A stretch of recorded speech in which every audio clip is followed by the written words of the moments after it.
Princess Kalira of the Olydran Dominion stood at the edge of the silver balcony, her jeweled eyes scanning the twin moons above her capital city. Her skin shimmered like crystal under the moonlight. She was royalty, powerful and graceful, but tonight she felt like a prisoner in a cage made of silk and lies. A soft chime echoed. The palace AI voice spoke. "Your guest has arrived, Princess." She took a deep breath. "Send him in." The doors slid open, and in walked a man unlike anyone in the palace, Sergeant Cole Maddox, a Terran soldier from Earth. He was tall, broad-shouldered, and wore a simple black jacket over his combat armor. A long scar ran down his cheek. His eyes were sharp, scanning the room like a battlefield. Kalira raised her chin. "You're late." Cole shrugged. "Had to go through 6 security checks. Your people don't like humans." "Most of them don't," she replied calmly. "That's why I hired you." He didn't bow, didn't smile. He just looked at her. "You're serious about this? Fake marriage? You want me to pretend to be your husband?" "Yes," she said. "It will protect me from being forced into a real one." Cole folded his arms. "You want me to lie to your whole empire? For what? Credits?" Kalira walked toward him, each step elegant. "Not just credits. Protection. In return, you get full diplomatic immunity, a high salary, your own quarters, and access to Olydran tech. You'll be respected. Untouchable. And when it's over, we end it peacefully. No attachments, no complications. You go back to Earth. Or wherever you want." Cole looked around the massive throne room. He didn't care about the gold, walls, or floating light or hovering guards. He focused on her. "Why me?" Kalira hesitated. "You're a decorated soldier. You saved a colony under siege with only 8 men. And you were discharged for punching a senator." "He deserved it," Cole said flatly. She smiled slightly. "Exactly. You're not afraid of power. That's what I need." He studied her for a moment, then slowly nodded. "All right, I'm in." The next morning, they stood before the royal council. Cole now wore Olydran ceremonial armor, sleek and silver. His human features stood out, flesh instead of crystal, rough instead of polished. But his posture was strong. He didn't flinch under the eyes of alien nobles who stared at him like he was a wild animal. Kalira stood beside him, her hand lightly resting on his. "Under Olydran law," the high priest said, "the bond of union is confirmed. Mind link activated. Identity chip synced. This is now law." A soft pulse went through Cole's skull. He blinked. Kalira glanced at him. "You felt that too?" Her voice echoed in his mind. "Yeah," he replied silently. "We're really connected now." The nobles bowed. Some out of respect, others clearly out of fear or anger. After the ceremony, they walked together through the palace. People whispered. Some bowed. Some turned away. "You really shook them," Kalira said quietly. "I didn't even say anything." Cole replied. "That's what scared them. A human. Silent. Deadly. Unknown." She paused. "You played the role well." Cole smirked. "Didn't know I was acting." Later that evening, they attended a royal gala. A large ballroom filled with light, music, and powerful people. Kalira wore a flowing silver gown, shaped by light fields and crystals. Cole wore a formal black uniform, simple by Olydran standards but sharp. As they entered, all heads turned. "Let them stare," Kalira said under her breath. Cole nodded. "I've faced worse. There was a time I had to eat snake meat while under fire." She gave him a curious look. "Is that a human joke?" "It's a human memory," he said. They moved through the crowd speaking to nobles, diplomats, and alien generals.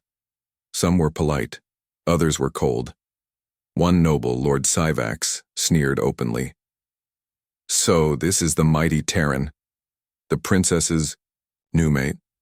Strange choice." Cole smiled politely. "You don't like strange?"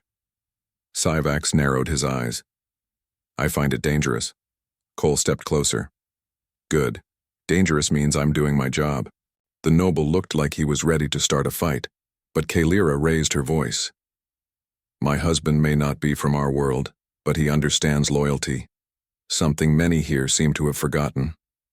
Syvax turned away in silence. As the night continued, more nobles approached, some curious, some cautious, but by the end, Cole had earned quiet respect, or at least fear. Later, on the balcony again, Kalira took a glass of glowing wine and sipped it. Cole stood beside her, arms crossed. You handled yourself well, she said. I didn't punch anyone, that's progress. She actually laughed. A small sound, but real. You're different from the people I know. And you're different from the people I'm used to pretending to protect. She turned to face him. Why do you say pretending? Because this whole thing is fake. You said so yourself. He paused. But tonight, it felt a little real. She didn't answer, at first.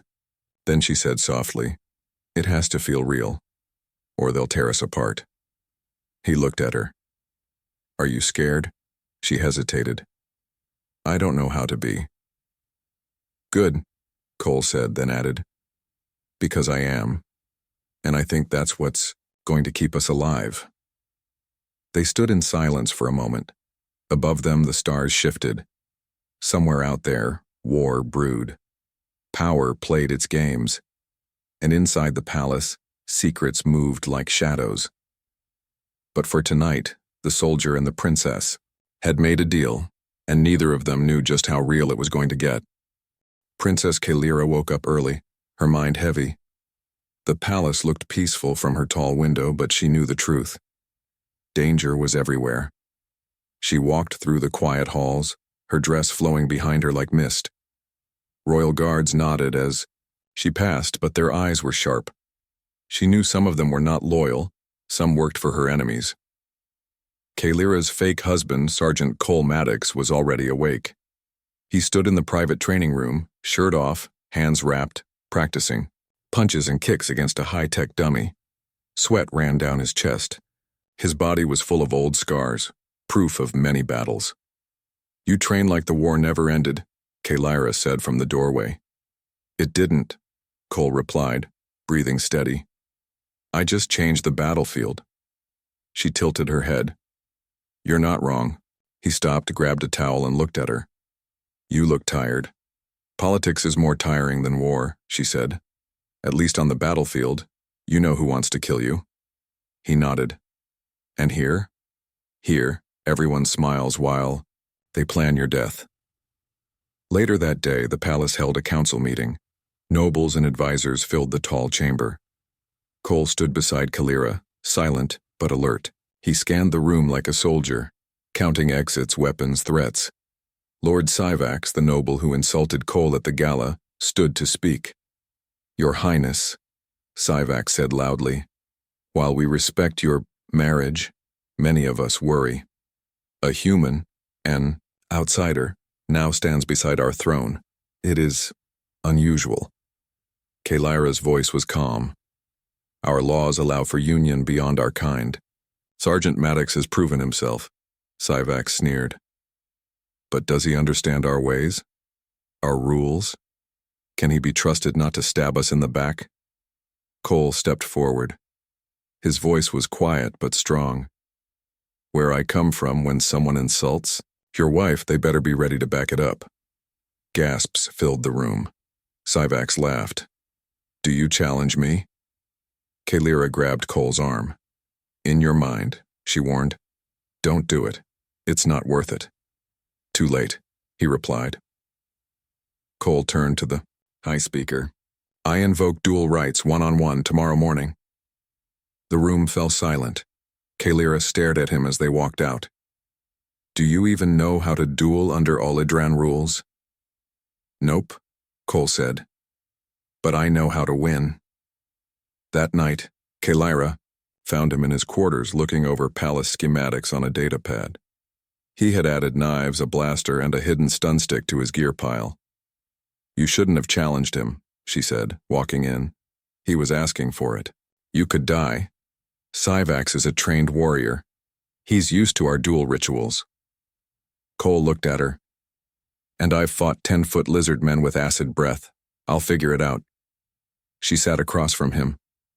Why did you really do it? He didn't answer right away. Then he said, because he looked at you like you were weak for choosing me.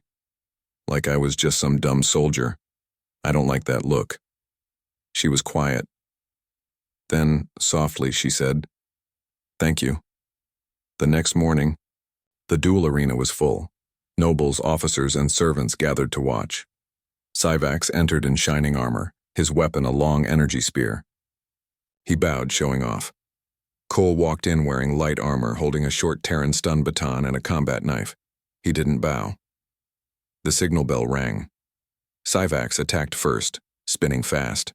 Cole dodged, just barely, the spear tip slicing past his shoulder.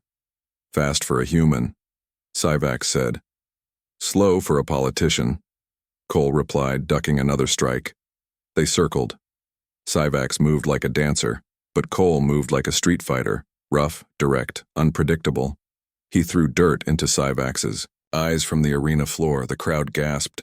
That's cheating, someone yelled. Cole growled. Winning's not cheating. He tackled Syvax, slammed the baton into his armor joints, and twisted the spear away. With a final blow, he pinned Syvax to the ground, knife at his throat. Yield, Cole said. Syvax hissed, I yield. The crowd was silent. Then someone started clapping. Then more joined. Even Kalira smiled. Cole stood, wiping sweat from his brow. Next time, he said, keep your mouth shut. That night, Kalira and Cole sat on the balcony again, watching the sky. You survived, she said, handing him a cold drink. I told you I'd win. She looked at him, eyes softer now. You didn't have to fight for me. I know, he said. But I did. They sat in silence for a while. The stars blinked above them. Then Kalira asked, Did you enjoy hurting him? Cole shook his head. No. But I enjoyed shutting him up. She laughed quietly. You're not what I expected. Neither are you, he replied. She turned to him. Cole, what if someone really tries to kill me? He leaned back. Then they'll have to go through me first. And if they succeed, they won't. She looked at him again, more closely this time. You believe that? I've seen too much, survived too much. I'm not here for games, princess. I'm here to finish what I start. Kalira nodded slowly. For the first time in a long while, she felt safe. Not because of guards or rules or tradition, but because of a human with a sharp mind, fast fists, and a heart he tried to hide. In her mind, she heard his earlier words again.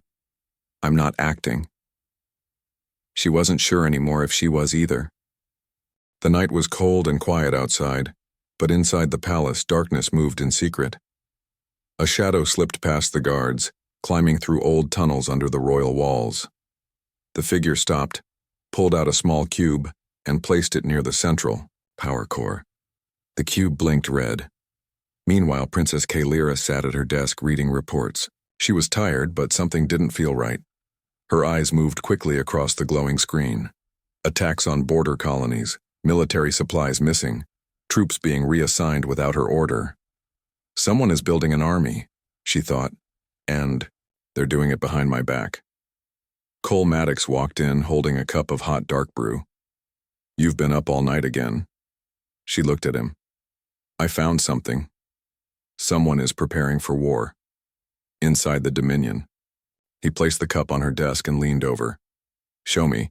She tapped her screen. Look, 3 Olidran fleets were moved last week, but I didn't approve it. And the council says they don't know who did. Cole's eyes narrowed. That's not random. Someone's testing how far they can go before you react. Kalira nodded. And now ships have gone missing near Krell space. Cole stood up straight. The Krell? You think your cousin is working with them? Kalira's jaw tightened. Lord Velir has been hungry for power since we were children. He hides it well, but I know him. He wants my throne. And you think he's starting a war? I think it's already started. Later that day, Cole met with a small team of human engineers working in the palace. They were there under diplomatic agreement, helping update Olidrin systems. Cole trusted them more than the local guards. I want scans of the palace tunnels, he said. Old service paths, hidden corridors, everything. One engineer frowned. That'll take a day or two. Why? Because someone's moving through this place like they own it, Cole replied. And I want to know how. He returned to Kalira's chambers to find her standing at the window again, staring into space. You were right, she said without turning. About the battlefield, it's not out there, it's here. Cole stepped closer. Then we fight it here, she turned to him. We need to move fast. If Veller's planning a coup, we don't have much time. I'll make a plan, Cole said. But first I need to ask you something. What? If this gets worse, if it becomes war, are you willing to break the rules? Kalira was quiet for a moment. If I don't, I'll lose everything, so yes, I'm ready. That night the lights in the palace flickered. Then the alarms began. Energy core breach, shouted the AI voice. All systems switching to backup. Cole grabbed his weapon and ran toward the control chamber with Kalira right behind him. The guards scrambled. Panic spread through the halls. In the power room, they found 2 dead engineers and the cube. Cole picked it up. It's a Krell device, he said. Explosive and tracker. They were planning to blow the core and blame rebels. Kalira stared at the bodies, fists clenched. They're sending a message. They already did, Cole said coldly. But I'll send one back. 2 days later, Kalira called a private meeting with her most trusted council members. She showed them the evidence. Fleet movements, sabotage, communication logs. Lord Valier is behind this, she said. He's planning to take the throne. With Krell help. The council was silent. Then one elder stood up. He has many allies, Princess. Powerful ones. If we accuse him, it must be with force. Kalira looked at Cole. Then we meet force with force. She turned back to the council. I'm activating my emergency rights. I'm naming Cole Maddox as Chief of Palace Defense. Gasps filled the room. He's not one of us, someone shouted. Exactly, Kalira said. That means he's not loyal to Valier. He's loyal to me. Cole moved fast. He trained the guards, reinforced weak points, and placed hidden scanners across the palace. He used human tactics, unpredictable, fast, and effective. Kalira watched him during one of the training sessions. He shouted commands. Soldiers moved faster. Smarter. You've changed them, she said after the drill. No, he replied. You have. They believe in you now. They just needed someone to remind them how to fight. She walked beside him. You've changed me too, you know. He looked at her, surprised. How? I used to think power meant staying above everyone else. Now I think it means standing with them. Cole nodded slowly. That's why you'll win. But just as things began to settle, an urgent message arrived. A royal transport ship, carrying one of Kalira's oldest friends, was attacked in space. Only one escape pod made it out. They rushed to the medical bay as the pod landed. Inside was a wounded Olidran woman, barely alive. They're coming, she whispered. Valier, already moving troops and inside the capital. Then she fell unconscious. Kalira's face went pale. He's not planning to take the throne next week. He's doing it now. Cole grabbed his rifle. Then we stop him now. In the middle of the night, they took a stealth transport and flew across the city to an old command bunker. Inside were soldiers still loyal to Kalira. Cole led them in. He mapped out their next moves. We hit his supply lines, cut his comms, and block his reinforcements, he said. We take back control before he realizes we're 2 steps ahead. Kalira looked at him with full trust. We do this together. As the plan formed, she placed a hand on his arm. Cole. He looked at her. If something happens to me. No. He cut her off. Don't say that. But if it does, he grabbed her hand. Then I fight until it doesn't. For a moment, neither of them spoke. Then she leaned in, and gently rested her forehead against his. It wasn't a kiss. Not yet, but it was a promise. The sky above the capital city of Olidra turned dark as warships blocked the sun. Black and silver vessels, marked with the crest of Lord Veller, hovered in silence, ready to strike. The people below whispered in fear. They knew something big was coming. Inside the royal war bunker, Princess Kalyra stood tall. Her silver battle armor shimmered, and her eyes burned with focus. Next to her, Cole Maddox tightened the strap on his combat vest. His human-style armor looked rough and simple, but it carried scars from 100 battles. "This is it," Kalyra said quietly. "He's making his move." Cole looked out the window. "Then we make ours." They had only hours before Valyr's forces would surround the palace. He had spies inside, soldiers hidden among the royal guards and fleets already in orbit. But Kalyra and Cole had something he didn't expect: unity, speed, and a little Terran-style chaos. Cole's voice came through the command center speakers. "Remember," he told the palace defenders, "we're not waiting to be attacked. We hit first, hit fast, hit hard." He split the forces into 3 teams. Team Alpha, guard the princess and hold the throne room. Team Beta, take the upper towers and shut down all palace-wide comms that Veller could use. Team Gamma, led by Cole himself, would strike directly at Valyr's landing forces. Kalyra moved to her position with Team Alpha. Her heart pounded. The time for words was over. Now came action. Outside the palace, Veller's troops marched. They wore gold-trimmed armor, and their leader stood at the front, Lord Veller himself, tall, proud, cold. "She is weak," he told his soldiers. "She chose a human over her own people. Today we take back what is ours." He raised his sword and the attack began. The first explosion rocked the west wing of the palace. Cole ducked under falling stone, grabbed his pulse rifle and barked commands to his squad. "Move left, flank them from the gardens. Team Gamma, spread out fast and deadly." Cole led with perfect aim, taking down enemy soldiers with quick bursts. His mind worked like a machine, calculating, reacting, surviving. They pushed hard through the lower levels, shutting down Veller's approach. But for every group they stopped, more arrived. "Too many," one soldier said. "Then we make them regret it," Cole answered. "Set charges. Collapse the tunnel behind us." Boom. The tunnel fell, blocking reinforcements. "Nice work," Cole muttered. Back in the throne room, Kalyra stood in front of her people. Her royal guards were outnumbered, but they held the line. Her voice echoed through the chamber. "We do not bow to fear. We fight because we believe in each other. Hold the walls for Olidra." Cheers followed, blasters fired. Enemy troops tried to push in, but the defenders fought like lions. Then Kalyra saw him, Lord Veller. He walked calmly through the smoke, flanked by elite guards. "Dearest cousin," he said, "still pretending to be queen?" "This is no longer." "Pretend," she replied.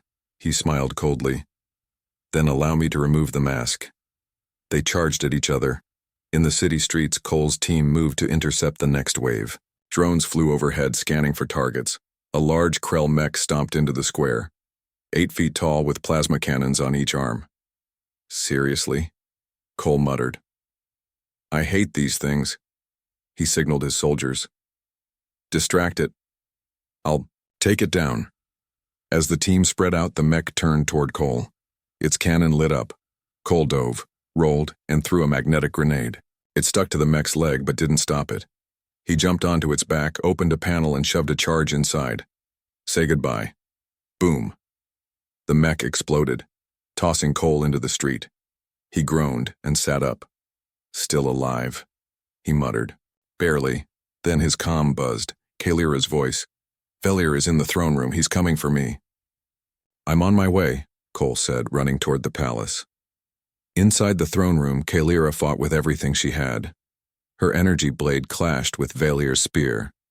"You were always afraid to get your hands dirty," Velir sneered. "Learn from the best," she said, "and I learned to be better." He kicked her back, knocking her down. He raised his weapon to strike, and was blasted across the room by a stun shot. Cole stood in the doorway, gun smoking. Miss me? Kalara smiled. Took you long enough. Cole helped her up. Let's finish this, she said. Together, they attacked. Kalara moved with speed and grace. Cole fought with strength and precision. Veller was skilled, but he couldn't match both of them at once. With a final blow, Kalira's blade sliced through his armor. Veller fell to his knees. It's over, she said. He coughed. You think you've won? She nodded. No, I know it. Guards rushed in and took Velir away. The battle was done. The palace was silent again. Fires were put out. Soldiers carried the wounded. The banners still hung above the throne. Kalara sat down slowly, breathing hard. Cole stood beside her. You all right? He asked. She looked at him. I should ask you that. You're covered in burns and bruises. I've had worse, he said with a grin. She touched his cheek. I mean it, Cole. You saved my life. You saved mine too, he said. Back when I thought I was just your bodyguard. She looked into his eyes. I think I fell in love with you when you challenged Syvax, maybe even before that. Cole stepped closer. And I think I stopped pretending the moment you trusted me with your throne. There was a long pause. Then she leaned in, and this time she kissed him. Slow. Deep. Real. It wasn't fake anymore. And they both knew it. Outside, the people of Olidra looked up and saw the royal crest burning bright again. The city had survived. Their queen had won, and beside her stood a human soldier. No longer just a bodyguard or fake husband, but the man she chose, the man who chose her. The war was over. Lord Velir had been captured and imprisoned in the deepest cells beneath the palace. His armies were disarmed, and the Krell fleet vanished into deep space after losing their advantage. Peace had returned to Olidra, but the wounds of war still remained. Princess Kalara stood on the high balcony of the palace overlooking her city. The sky was clear now, with soft pink clouds floating peacefully across the horizon. Buildings were being repaired, people were rebuilding, and flags of victory flew across the capital. She took a deep breath. The air smelled of hope. Behind her, the heavy footsteps of boots echoed. She turned and smiled. Cole. He stepped beside her, wearing a clean uniform for once. His scars and cuts had started to heal, but his eyes still carried the sharp focus of a soldier. You called for me? He asked. I did, she said softly. There's something I want you to see. She handed him a small silver tablet. He glanced at the screen. His eyes widened. This is a message from Earth Command? Yes, she nodded. I sent them a report. Told them everything. About the fake marriage, the war, and how you helped save my world. Cole read the message silently, then let out a slow breath. They want me back. They want to give me a medal. Kalira's voice was calm but steady. Do you want to go? He looked at her. Do you want me to go? She didn't answer right away. Instead, she reached out and held his hand. I hired you to pretend, she said. But now I don't want to pretend anymore. Cole held her hand tighter.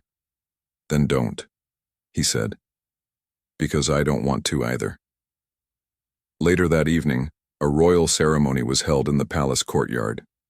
All of Olidra's noble houses were present. Generals, citizens, and even human diplomats from Earth sat under golden lights as the queen stepped forward. Kalara wore her full royal gown, long and elegant, with silver embroidery shaped like stars. A gentle wind blew through her dark hair. She raised her voice for all to hear. Tonight we begin a new chapter. We are not only rebuilding Olidra, we are reshaping our future, stronger, wiser, and united. People clapped and cheered. Then she lifted her hand and the crowd grew silent. There is one person without whom none of this would be possible.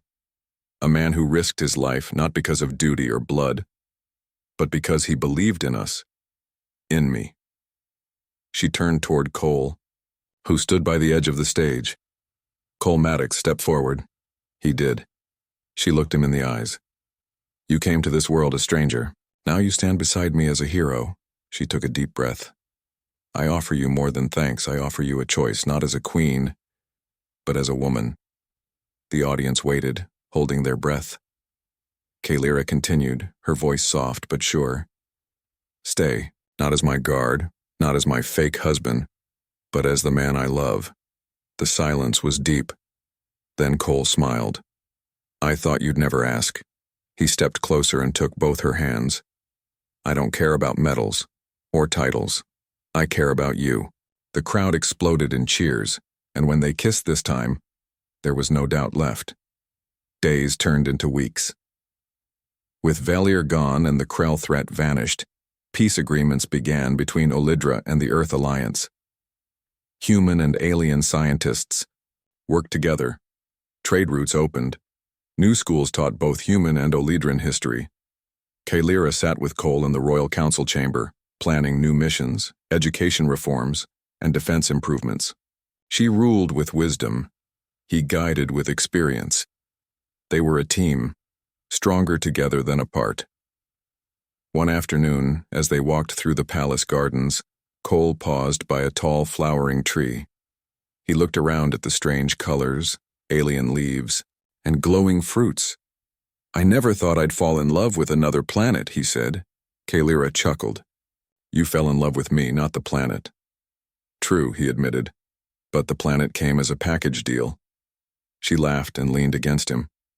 You know, she said, I once feared that loving someone outside my people would make me weak. And now? He asked. Now I know, she said. It made me stronger. One night, Cole stood alone on the palace roof, looking up at the stars. Earth was out there, far away but still familiar. He missed some things. Old friends, his mother's cooking, Terran music. But when he looked back and saw Kalira approaching, he felt something deeper than nostalgia. Home wasn't where you were born. Home was where your heart belonged. Kalira stood beside him, slipping her hand into his. Thinking about Earth again. Yeah, he said. But I think about you more. She smiled. I have something to tell you. He turned to her. I've decided to open a permanent embassy on Earth, and I want you to be the first Olydran human ambassador. Cole blinked. Me? You understand both worlds. You've lived both lives. You're perfect for it. He smiled slowly. If I get to come back to you after every mission, I'm in. She leaned her head on his shoulder. Always. Months later, the story of the war and their love spread across both worlds. A royal princess and a human soldier, once only tied by a contract, now joined by choice. It inspired people, changed politics, opened hearts. And when they stood again before the people, this time with no secrets, no war, and no lies, Kalira placed a ring of starlight metal on Cole's hand, and he placed one on hers. Not because the throne required it, not because the galaxy demanded it, but because love had grown, stronger than fear, deeper than duty, and more powerful than any war. They were no longer just soldier and princess. They were partners. They were equals. And their story was only the beginning. The end.